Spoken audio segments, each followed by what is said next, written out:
What are the silent symptoms of DVT after surgery?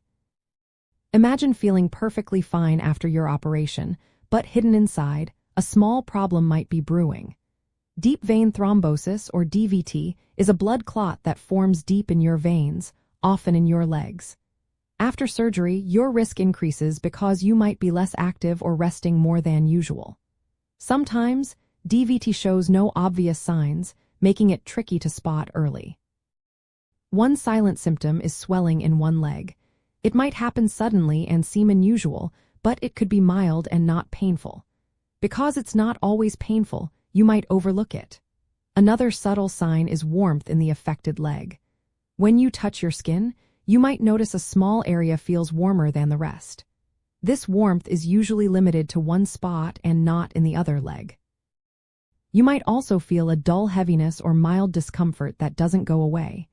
It can feel like muscle soreness or fatigue, but it doesn't improve with rest or movement. Skin discoloration is another quiet sign. You could see a slight redness or a bluish tint in the area where the clot is forming. Sometimes, this discoloration is so subtle that it's easy to miss. Tenderness along the vein is another possible sign. When pressing on your leg, you might feel a tender spot, but it's not always obvious or painful. It's important to remember that some people with DVT don't notice any symptoms at all.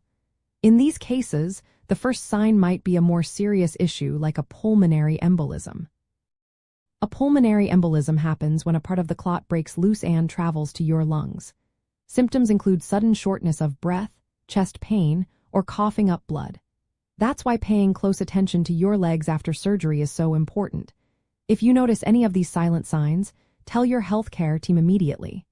Early detection and treatment can prevent serious complications. Moving around as soon as it's safe helps reduce your risk of blood clots. Always listen to your body and report anything unusual, even if it seems minor.